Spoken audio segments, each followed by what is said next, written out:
अस्सलाम वालेकुम स्टूडेंट्स। आज हम 9th क्लास मैथ की एक्सरसाइज नंबर 1.1 करेंगे, लेकिन सबसे पहले हम इस चैप्टर नंबर 1 जिसका नाम है मैट्रिसेस एंड डिटर्मिनेंट, इसको जानने की कोशिश करेंगे। तो डिटर्मिनेंट्स को तो हम बाद में डिस्कस करेंगे। सबसे पहले हम बात करते हैं मैट्रिसेस की। मैट्रिसेस एक्चुअली जो है वो प्लूरल है, जिसका सिंगुलर है मैट्रिक्स। ये इनके मैट्रिक्स की जमा है मैट्रिसेस। तो मैट्रिक्स की हम सबसे पहले डेफिनेशन को रीड करते हैं, इसको समझने की कोशिश करते हैं। तो देखिए जी, यहाँ पर लिखा है a rectangular array of formation of collection of real numbers से 0 1 2 3 4 एंड 7। तो ये तो आपको जो नंबर नज़र आ रहे हैं, ज़रूरी नहीं कि हर दफ़ा यही हो, कोई भी इस तरह के नंबर्स हो सकते हैं। तो यहाँ पर 6 लिखे हैं, ये भी ज़रूरी नहीं कि 6 ही हो वो। सच एज इस तरह से हम ये जो 6 नंबर है 0 1 2 3 4 एंड 7, इस तरह से उनको अरेंज कर देंगे। जैसे ये 1 3 4 7 2 एंड 0। इनको ज़रूरी नहीं कि इसी पैटर्न से हम अरेंज करेंगे, इसको पैटर्न चेंज भी कर सकते हैं, यानी कि नंबर 4 के बजाय यहाँ पे 1 आ सकता है, 1 की जगह पर 4 आ सकता है। और इसके अलावा ये भी ज़रूरी नहीं कि इस तरह हम जो है वो हॉरिजॉन्टली जो है वो 3 नंबर्स लिखें और वर्टिकली जो है हम 2 नंबर्स लिखें। तो इसको भी हम चेंज कर सकते हैं कि हॉरिजॉन्टली जो है वो हम 2 नंबर्स लिख सकते हैं और वर्टिकली हम 3 नंबर्स लिख सकते हैं। तो and then enclose by bracket. तो इस तरह से हम रेक्टेंगुलर एरे में इन नंबरों को लिखने के बाद इस तरह की एक ब्रैकेट के अंदर एनक्लोज कर देते हैं, बंद कर देते हैं। Is said to form a matrix. तो एक मैट्रिक्स बन जाता है, जैसा कि आपको ये नज़र आ रहा है। ये कुछ नंबर थे हमारे पास, इनको हमने तरतीब दिया, अरेंज किया। उनकी अरेंजमेंट करने के बाद हमने उसके इर्द गिर्द ये एक, जिसको हम बड़ी वाली ब्रैकेट है वो लगा देते हैं, तो ये एक मैट्रिक्स बन जाता है। इसके बाद देखते हैं जी इस मैट्रिक्स की और भी कुछ टर्म्स के बारे में जानते हैं। तो इसमें सबसे पहले एक टर्म है जी रोज़। तो रोज़ से क्या मुराद है? हमारे पास अगर एक मैट्रिक्स है, उसका नाम हम दे देते हैं जी ए। कैपिटल है, कोई भी लेटर से उसको हम जाहिर कर सकते हैं इसके नाम को। तो इसका लेट्स से कि हम इसको ए कह देते हैं। तो ए के अंदर देखें हमने कुछ इसके जो नंबर्स थे, जो हमने बात की थी रियल नंबर्स की, वो लिखे हैं अंदर 1 2 0 3 5 4 2 1 एंड -1। तो इसमें हम देखते हैं मैट्रिक्स में रोज़ की डेफिनेशन क्या है। In matrix A the entries presented in horizontal way are called rows. Horizontal way से क्या मुराद है कि इस तरीके से, इसको हम हॉरिजॉन्टल कहते हैं कतार को। तो इस तरह से जो हमें नज़र आ रही हैं, जितनी भी ये कतारें नज़र आ रही हैं, दीज आर कॉल्ड रोज़, ये जो हॉरिजॉन्टल वेज में है। तो ये भी एक रो है, इसको हम R1 से ज़ाहिर कर देते हैं। ये भी एक रो है, इसको हम R2 से ज़ाहिर कर देते हैं। ये भी एक रो है, इसको हम R3 से। और अगर कोई फोर्थ भी आए तो उसको हम R4 से डिनोट कर देंगे। तो ये हमारे पास इस मैट्रिक्स के अंदर जो है 3 रोज़ हमें नज़र आ रही हैं। ये सबसे पहली रो, ये दूसरी और ये तीसरी। इसी तरह से कॉलम्स हम इसके लिए भी एक और जो है वो मैट्रिक्स लेते हैं, जो कि यहाँ पे बी हमें नज़र आ रहा है। तो इसमें देखें हमारे पास रियल नंबर है 2 3 5 0 1 -1 3 2 एंड 1। तो ये ब्रैकेट में एनक्लोज्ड है। तो ये भी हमारा एक मैट्रिक्स बन जाएगा। In matrix B the entries presented in vertical way are called columns. Vertical way क्या है? ये जो हमें नज़र आ रहा है ऊपर से नीचे की तरफ, इसको हम वर्टिकल वे बोलते हैं। ये तो वर्टिकल वे में हमें जितनी भी कतारें नज़र आएंगी उनको हम क्या कहेंगे? कॉलम्स कहेंगे। जैसे हम ये फर्स्ट है हमारा, इसको C1 कह देंगे। ये सेकंड कॉलम है, इसको C2 कह देंगे। और ये थर्ड है, इसको हम C3 बोल देंगे। इसके बाद एक और टर्म की हम बात करेंगे, order of matrix. Order of matrix की क्या मुराद है? इसकी ज़रा डेफिनेशन को हम देखते हैं। If a matrix has m rows and n columns then m is said to be order m by n। वो कह रहा है कि अगर हमारे पास एक मैट्रिक्स है जिसका नाम हम m से लेते हैं, वो m से उसको जाहिर करते हैं, तो उसमें अगर स्मॉल m रोज़ है, स्मॉल n कॉलम है, ये एक जनरल जो है उसका लिखा है। m से मुराद है वो 2 भी हो सकते हैं, 3 भी हो सकते हैं, 4 भी हो सकते हैं। तो यहाँ पे ये एक वेरिएबल के तौर पर काम कर रहा है। इसी तरह से n कॉलम है, तो n भी एक वेरिएबल के तौर पर काम कर रहा है। ये भी, इसकी भी नंबर जो है कोई भी हो सकता है, 2 3 1 या 4 कुछ भी हो सकता है यहाँ पे। तो देखिए यहाँ पर वो कह रहा है कि अगर हमारे पास इतने रोज हैं, इतने कॉलम्स हैं, तो इसको हम इस तरह से लिख देंगे m/n, then this is called the order of the matrix. तो मिसाल से हम देखते हैं, फॉर एग्जांपल अगर हमारे पास ये m एक मैट्रिक्स है, ये 1 2 3 1 0 2, तो इसका हम ऑर्डर कुछ इस तरह से लिखेंगे कि देखें हमारे पास यहाँ पर 1 और 2, ये 2 रोज नज़र आ रही है, तो हम 2 पहले लिखेंगे, देन उसके बाद क्या लिखेंगे बाय। तो ऊपर जो m लिखा था, m की बजाय हम यहाँ पर 2 हमें नज़र आ रही थी रोज, तो हम 2 लिख लेंगे। इसके बाद कॉलम्स देखेंगे तो कॉलम कितने नज़र आ रहे हैं, 1 2 और 3, तो यहाँ पर लिख देंगे 3, तो ये हमारा बन जाएगा 2/3 का। इसके बाद देखें हम नेक्स्ट मैट्रिक्स n है, तो n में अगर आप देखते हैं तो आपको यहाँ पर भी कितने 1 2 और 3 रोज नज़र आ रही हैं, तो यहाँ पर 3 लिख देंगे, देन बाय लिखेंगे, और कॉलम कितने हैं 1 2 एंड 3, तो 3/3 लिख देंगे। इस तरह से नेक्स्ट जो हमारे पास मैट्रिक्स P है, उसमें देखें हमारे पास सिर्फ एक हमें रो नज़र आ रही है, ये 1, तो 1 लिख देंगे, कॉलम कितने नज़र आ रहे हैं 1 2 एंड 3, तो ये बाय 3 हो जाएगा।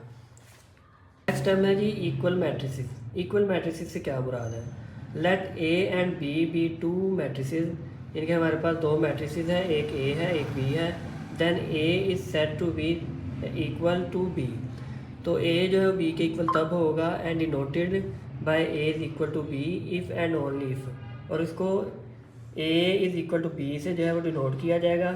कब डिनोट किया जाएगा, अगर नंबर 1 कंडीशन है the order of a is should be equal to the order of b, यानी कि ए का ऑर्डर और बी का ऑर्डर बिल्कुल सेम होना चाहिए, यानी कि अगर ए का ऑर्डर 2/3 है तो बी का ऑर्डर भी 2/3 ही होना चाहिए। दूसरा जो है वो है कि their corresponding elements are equal, कि उनके कोरस्पॉन्डिंग एलिमेंट्स इक्वल होने चाहिए, यानी कि अगर 2 × 3 का इसका एक मैट्रिक्स है और 2/3 का एक बी का मैट्रिक्स है, तो दोनों के जिस जिस जगह पर कोई एलिमेंट मौजूद है वो उसी जगह पर मौजूद होना चाहिए, बिल्कुल वैसा ही होना चाहिए। जैसे कि अगर हमारे पास ये देखें जी, ए हमारे पास है, ये 2/2 का एक मैट्रिक्स है, और बी भी हमारे पास एक 2/2 का मैट्रिक्स है, यहाँ पर लिखा हुआ है 2 - 1 3 + 0 दैन 2 और 4, तो ये दोनों जो है वो इक्वल होंगे, क्योंकि इसकी फर्स्ट टर्म जो है वो है 1, तो यहाँ पर है 2 - 1, तो 2 - 1 भी 1 होता है। इस तरह से सेकंड हमारी टर्म है 2, तो यहाँ पर भी 2 है। नीचे देखें थर्ड टर्म है हमारी 3, तो यहाँ पे 3 + 0 भी 3 होता है, एंड नेक्स्ट जो हमारी टर्म है यहाँ पर 4 है, तो यहाँ पर भी 4 है, तो इनको हम कहेंगे कि इक्वल है। तो ये एक यहाँ पर मिसाल देखते हैं। मिसाल में देखें ए हमारे पास है 1 3 - 4 2, इस तरह से बी हमारे पास है 1 2 + 3 - 4 4 - 2। तो सबसे पहले तो आपने एक चीज़ को ध्यान में रखना है कि यहाँ पर हमें जो नंबर नज़र आ रहे हैं, एंट्रीज हमें नज़र आ रही हुए हैं 1 2 3 4, ये अलग अलग नहीं है, क्योंकि ये दोनों नंबर्स प्लस हो रहे हैं, प्लस होने के बाद एक नंबर बन रहा है। इसी तरह से ये भी एक नंबर है, क्योंकि दोनों नंबर माइनस हो रहे हैं, माइनस होने के बाद एक ही नंबर बनेगा। तो इसको आपने ऐसे नहीं काउंट करना कि A 1 2 3, आपने करना 1 एंड देन 2, क्योंकि ये दोनों प्लस होने के बाद एक ही नंबर बनेगा। ठीक है, तो यहाँ पर देखिए फर्स्ट एंट्री हमारी है 1, यहाँ पर भी 1 है, यहाँ पर सेकंड देखें 3 है, तो यहाँ पर देखिए 2 + 1 3 हो जाएगा। यहाँ पर -4 है तो -4 आ जाएगा, 2 है तो यहाँ पर देखिए 4 - 2 भी 2 आ जाएगा। तो हम कह सकते हैं कि ए जो है वो बी के इक्वल है। एक्सरसाइज नंबर 1.1 का क्वेश्चन नंबर 1 करते हैं, find the order of the following matrices. तो इसके हम जो है वो मैट्रिसेस का जो है वो ऑर्डर को जो फाइंड करेंगे। तो सबसे पहला हमारे पास देखें जी मैट्रिक्स है ए हमारे पास है जी। इसमें देखें अगर तो आपको 1 और 2 जो है वो रोज नज़र आ रही है, तो हम लिख लेंगे 2। दैन हम कॉलम देखते हैं तो 1 और 2 नज़र आ रहे हैं, दैन हम बाय लिखेंगे और दैन 2 लिख देंगे, यानी कि पहले हमने नंबर ऑफ़ रोज़ लिख दिया, दैन बाय लिख दिया, फिर नंबर ऑफ़ कॉलम लिख दिया। इस तरह बी को हम देखते हैं तो बी में भी हमें जो है वो 1 और 2 दो हमें जो है वो रोज नज़र आ रही हैं, वैन 1 और 2 दो कॉलम नज़र आ रहे हैं, दरम्यान में हम लिख देंगे बाय। नेक्स्ट सी में देखें तो एक रो हमें नज़र आ रही है, 1 लिखेंगे, कॉलम जो है हमें 1 और 2 नज़र आ रहा है, 2 लिखेंगे, दरम्यान में बाय आ जाएगा 1/2। इसके बाद देखें जी रोज़ डी वाले में देखें 1 2 और 3 रोज़ हैं, कॉलम देखें सिर्फ एक है तो 1 लिखेंगे और दरमियान में आएगा बाय, यानी कि 3/1। नेक्स्ट ई हमारा मैट्रिक्स है, इसमें देखें तो हमें 1 2 एंड 3 रोज नज़र आ रही हैं, 3 लिखेंगे, देन बाय लिखेंगे, कॉलम देखें 1 एंड 2 तो यहाँ पर 2 लिख देंगे कॉलम की जगह पर, ठीक है। नेक्स्ट हमारे पास एफ़ है, एफ़ में हमें एक रो नज़र आ रही है तो 1 लिख देंगे, देन हमारे पास बाय लिख देंगे, और इसके बाद हमें एक ही कॉलम नज़र आ रहा है तो कॉलम भी 1 लिख देंगे, यानी कि 1/1 आ जाएगा ये। नेक्स्ट डी में देखें 1 2 3 तो 3 हमारी रोज़ हैं, बाय कॉलम देखें 1 2 एंड 3 तो 3 हमारे कॉलम आ जाएंगे। इसके बाद एच में देखें, एच में हमारे पास है 1 एंड 2 तो 2 रोज़ हैं हमारे पास, देन बाय और कॉलम्स कितने 1 2 एंड 3 तो यहाँ पर बाय 3 लिख देंगे। क्वेश्चन नंबर 2 हमारे पास है which of the following matrices are equal. तो हमने मैट्रिक्स के इक्वल होने की जो है 2 इसके बारे में बातें पढ़ी थी। एक तो उनका जो है वो ऑर्डर सेम होना चाहिए, और दूसरा उनकी जितने भी उनके अंदर नंबर्स रियल नंबर्स लिखे हुए हैं वो अपनी अपनी जगहों पर ही मौजूद होने चाहिए, यानी कि सेम जगह पर मौजूद होनी चाहिए, बिल्कुल वैसे ही नंबर। तो यहाँ पर हम देखें ए, तो ए हमारे पास जो मैट्रिक्स है उसमें सिर्फ एक ही नंबर मौजूद है 3।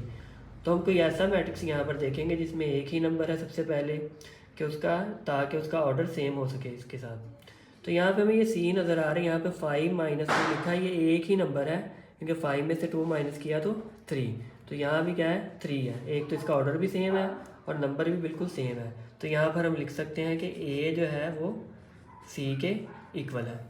नेक्स्ट देखें हम बी को देखते हैं, तो बी में हमारे पास जो ऑर्डर है वो है 1 × 2, तो 1 × 2 वाला हमें डी भी नज़र आ रहा है, लेकिन उसकी जो अंदर नंबर लिखे हुए हैं तो सेम, लेकिन उनकी जगह जो है वो चेंज है, यानी कि जो फर्स्ट पे है 3 है यहाँ बी में, और सेकंड पे 5 है। तो डी में देखें फर्स्ट पे 5 है, सेकंड पे 3 है, तो ये इक्वल नहीं हो सकते। फिर हम और ऐसा एक देखते हैं कोई, तो हमें और जी नज़र आ रहा है, जी नहीं सॉरी देखिए आगे, बल्कि आई नज़र आ रहा है। आई में देखें तो 3 एंड 3 + 2 क्या हो जाएगा 5 हो जाएगा। तो ये 3 और 5, यहाँ भी देखिए 3 और 5, इसका मतलब बी जो है वो आई के इक्वल है, तो हम लिख देंगे बी = आई। देन हम देखते हैं जी सी को, तो सी हम पहले ही कर चुके हैं।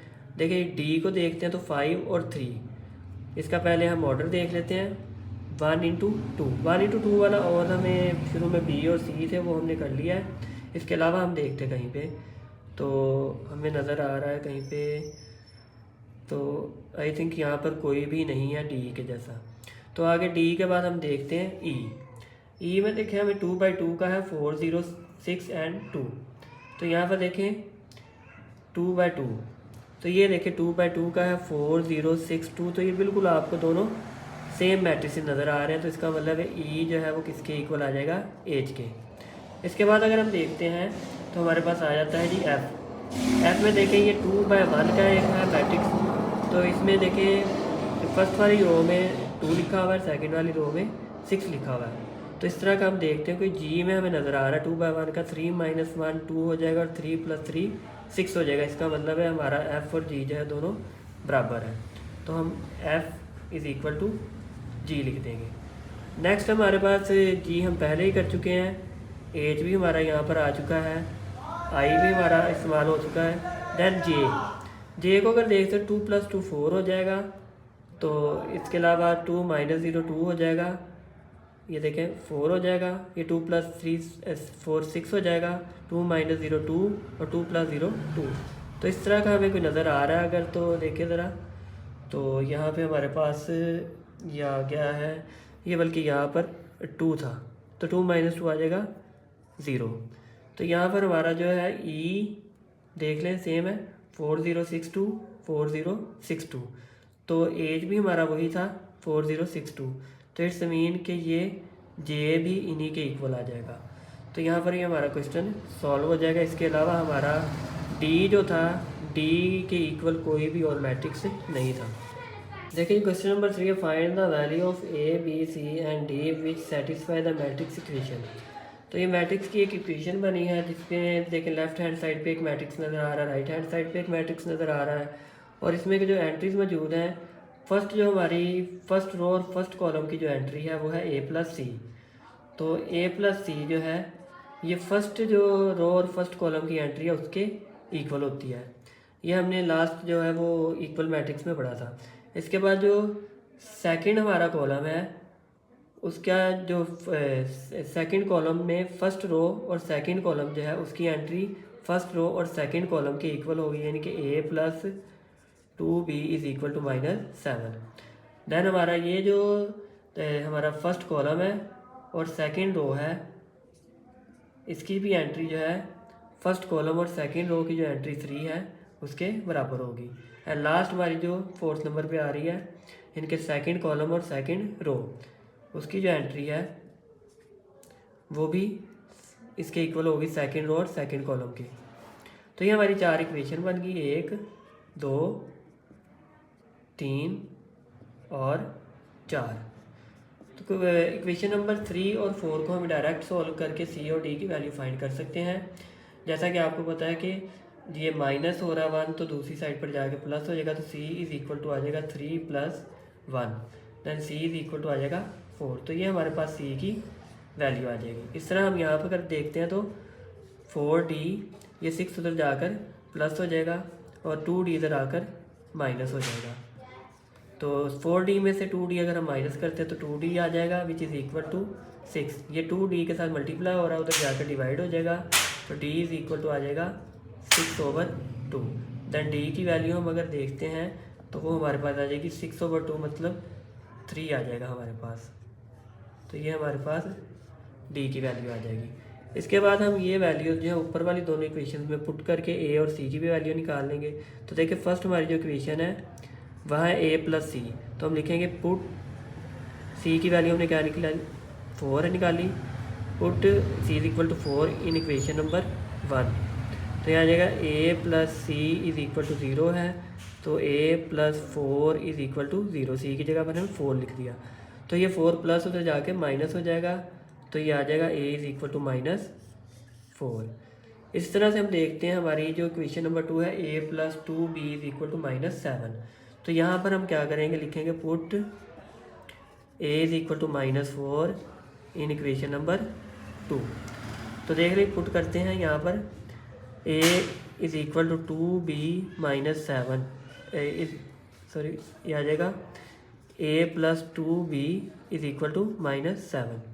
तो यहाँ पर a की जगह पर हम लिख देंगे -4 then plus 2b is equal to -7।